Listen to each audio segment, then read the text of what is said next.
Hello and welcome back, and that is right, it is time for Data News of the Week, the video where we see all the little blibs and blobs of news that are floating around the internet that involve data that we couldn't get into any other video, but we squeeze it into one big data dump.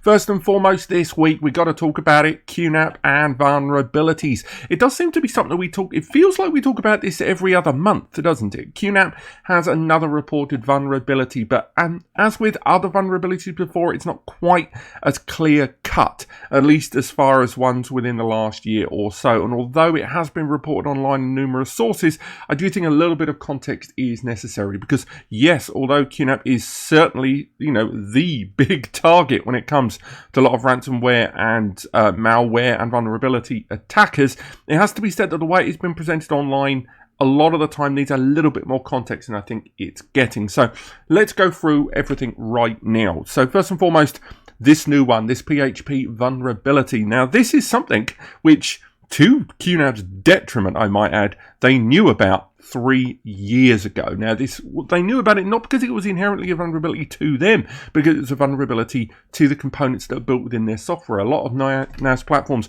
and the software they use is built on other tools and other systems, other PHP add-ons. We talked about the one a little while ago with Linux kernel, a vulnerability that was found in that then the respective NAS brands across the board had to then start implementing changes into their respective platforms there because they were using a preset version. Now, this is kind of like that. The good news is, if you've never modified different variations of PHP set up in your NAS, which realistically very, very few NAS owners actually do, you're not going to be affected by this as it stands. Key word there, because you never know how things change. And this has, as mentioned, been reported 3 years ago over on the NIST. You can see it was back in 2019 that it first come up, but it's only now that nefarious individuals have found ways to take advantage of custom script on these. I've gone through a few different articles that looked and detailed this online, and normally right now I would point you directly at Bleeping Computer, but I also have all the articles out there. The one on NeoWin that's linked in the description is one that goes into a little bit more detail about the security impact of this and who's actually going to be affected by this. Again, I'm not sure I would agree that it's a low vulnerability as QNAP putting it there. I certainly wouldn't say it's a critical. Why they're not slapping a medium on that, I don't know. But ultimately, this is to do with that file protocol and how it can basically oversaturate this particular command and allow the system to provide an opening for malicious code to be injected there. Now, why am I bringing this up again? Well, because Deadbolt still continues to prop around there on the internet, because on rotation, I would say at least every 3 to 6 months, the people behind Deadbolt, the Deadbolt ransomware group, reinitiate an attack on these devices. And what you're tending to find right now is that they're currently unable to hit new firmware patched update devices. And what's happening is it's a wave thing where they're re-establishing the attacks they've done previously and going for the devices that they couldn't hit previously that weren't updated. So these may have been devices that in the initial wave of the Deadbolt attacks, they weren't, during that, they weren't updated to the latest firmware, so they were vulnerable, but for one reason or another, be it that maybe they were switched off, maybe they had particularly good or randomized remote access patterns that they no longer have. For one reason or another, they were not hitting that first wave, and people were just not aware of it, because not everyone follows NAS as avidly as myself or you watching this. And as the second wave of Deadbolt happened, I believe that was about 2.5 months ago. Now I covered it on the news here. I think another 1,000 people were hit by that. But again, all of these were people that hadn't updated that firmware. And what we're seeing here is a further continuation of that. It's the same vector that's being utilized here. There may be slight modifications in the attack pattern. And although QNAP did do that pushed update, although strictly push might not be the right word, it didn't update everyone in the same way that this attack pattern couldn't hit those users, because for one reason or another they were in an isolation during that same period of the initial Deadbolt attack there. So do bear in mind, when you hear about the Deadbolt re-established attack patterns, these are still attacking unupdated units. But again, going back to it, do check out that NeoWin article that goes into more detail. I don't know what argue everyone else does on this particular vulnerability, but let's move on. Next up, let's talk about a brand new Synology. I feel like I'm saying that a lot more than I used to recently, but this one is part of their Flash Station series. For those who aren't aware, Synology have kind of been stealth hitting it on a lot of their Flash stuff. Sorry, my phone there. With their Flash rack mount series, I remember when they only had the 2 units. I think it was the 3600 and the 6400. And then gradually, and just really in the background, they released the FS3510, a device they made very little noise about when dropping that device. And we're starting to see exactly the same thing happen with this brand new 24-bay Flash server. Now, this is really fleshing out that Flash storage area. When we're seeing the rise of fabric storage and NVMe and that kind of real high demand performance storage, you can see that Synology, with that business hat they've been wearing for a while now, have really looked at that and gone, we really got to propagate that area. Now, why they haven't rolled out an NVMe device yet, I don't know, particularly U2 as well. But when you look at how this new device compares, the FS3410, it is a straight down the middle ground device there between the low end and those original 2 Flash Station servers there, arriving with that 8-core Xeon D processor there, a processor we've seen already featured, although in a different core value on other Synology devices there. Again, it has very similar architecture to the Flash rack mount solutions we've seen previously, but it's providing a solution for that lower middle of the higher tier there. And I know that sounds a little bit counterintuitive the way I said that, but when you look at the storage market, you've got your value, your home user, then you've got your prosumer, which enters into your SMB, your small, medium business, then you go to your high capacity, your larger business, and then after that, you go hyperscale, you go basically the big guns. And for a long time, there has been a gap between the high capacity and big SMB and what was more classically known as enterprise and the hyperscale kind of all-encompassing one solutions there. And that gap, because of people like NetApp and EMC and stuff like that and HP at the top, there's been a disparity there which Synology is clearly trying to fill, and it will be solutions like this one that will propagate that. At the moment, I'm just writing an article on this device. I've not finished it yet, so that hopefully will be live by the time this video goes out, so do check out that link in the description. But again, going through the specifications there, there's a lot of what you would expect on this device. So for example, the ability, the upgradability there, the 10 gigabit Ethernet connections there. Again, it's got what you would expect on this device. And again, if we can make our way into the look of the device, we can see it's supporting pretty much all of the classic features. This is from Synology's Taiwanese page there. And of course, as you might expect, it's going to be quite strict in its compatibility there in terms of the multimedia it's going to support. Of course, Synology are going to be quite strong on making sure it utilizes their own storage media. As I'm sure you're going to be aware, this is something of a growing trend we're seeing on Synology products there as they really reach into that all-in-one encompassing solution there.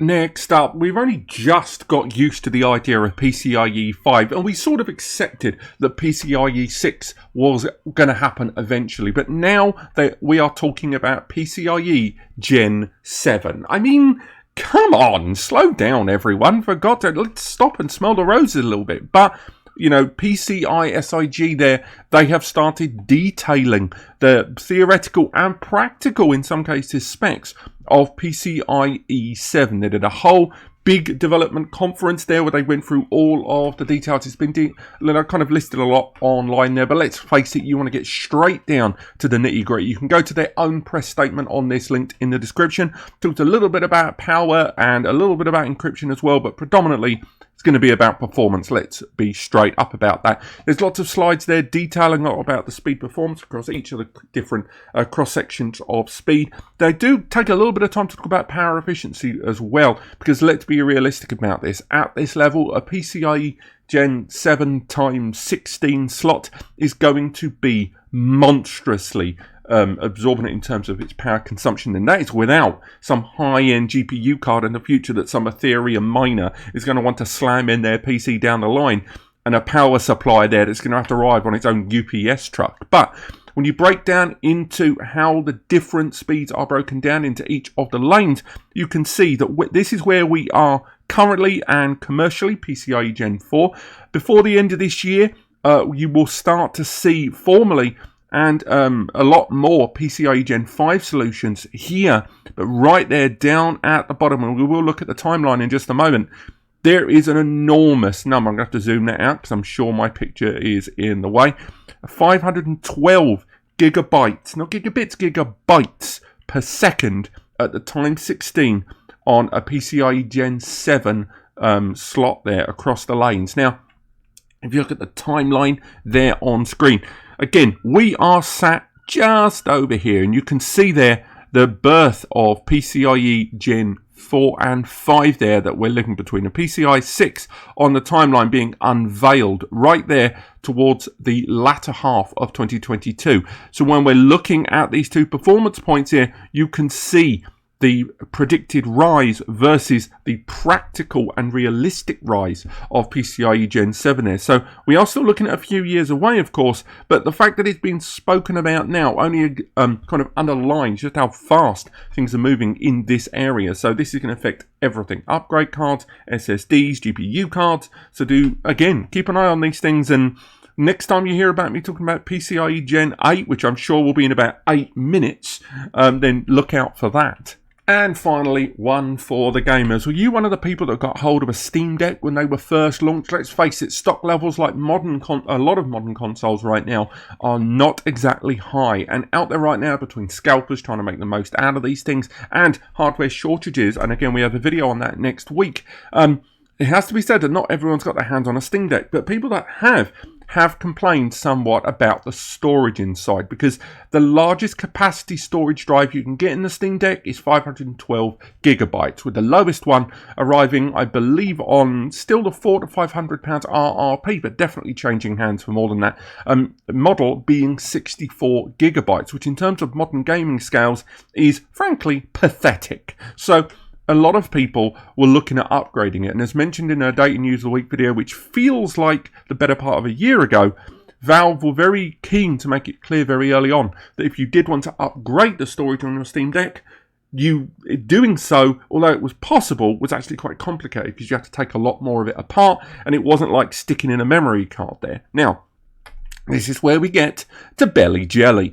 Belly Jelly here over on Twitter successfully upgraded his Steam Deck with an adapter to allow him to have a bigger SSD. Why is that important? Well, having a look down here, you can see this little bay here at the bottom of the screen. This bay is where you install your SSD, but you can't use a full-length SSD as we're used to, like the NVMEs that we talk about here on the channel. You have to use a 2230 very small SSD, which severely limits your capacity, with a lot of those drives stably and durably not exceeding 1 TB without undermining the performance, going for QLC NAND and stuff like that. So he was able to mod in an adapter that allowed you to take advantage of a 2242 length SSD. That is slightly bigger, and by slightly it's enough to make sure you're no longer strapped at 1 TB but get some stable 2 TB inside this system. Now, doing so was not seamless. He was very clear to say using one of these little adapters, you had to bend the heat shield foil ever so slightly, and as you can already see there from the length on screen, there's not a tremendous amount to play with. You're not, again, going to be able to take advantage of full-length 2280 SSDs at this time. So again, a lot more of the readily available Sabrents, Samsungs, WDs, those sort of SSDs, they're almost certainly never going to be available for this system. Now, if you do try to upgrade the storage on your Steam Deck, there's a bunch of guides online. The iFixit guide is actually quite detailed. I'm pondering whether to do a Steam Deck installation here on the channel. Again, I will look into it. But as you can see, installing that new drive, it's got a lot more layers to it than the majority of different storage upgrades. Now, it's worth highlighting, to follow Belly Jelly's guide, you are going to need that little adapter, as we've seen there. Let's go back to that previous screen, because this is what allows you to host that extra length to drive there. You do need that. Good news is, it is cheap as chips. You can get a hold of a simple snap adapter here that you remove the bit that you need, and again it's £7, so I think it's probably going to be like $8 or $9 over there in the US, and from there that does allow you and open the door to different SSDs. Now again, I talked about Brent SSDs being upgrades on a number of systems, and I would definitely recommend the Rocket series. This is a very solid SSD for that. It's completely supported. It's the PCIe gen that would be supported by this device. It's the right length for this device, and again it's available in some decent sizes there and is regularly on offer. Keep your eye on it Prime Day. You do need to do a few more things after that with regards to updating the firmware, of course, but again, downloading the Steam OS, you can go straight over to Steam's own website. They don't hide it, to download the latest revision of the Steam OS that you can download and reinstall onto your Steam Deck there. So it's a fairly straightforward installation there, and full credit to Belly Jelly for detailing this online for a lot of people. But this has been Data News of the Week. I hope you've enjoyed it. Next week, we've got some coverage of hardware shortages here worldwide. Let's be realistic. We've also got the brand new TerraMaster 9 Bay that we're going to be looking at next week. We're also working on a little bit of Unraid stuff that I'm going to talk about later on. But otherwise, thank you so much for watching. Have yourselves a great weekend, everyone, and I'll see you next week.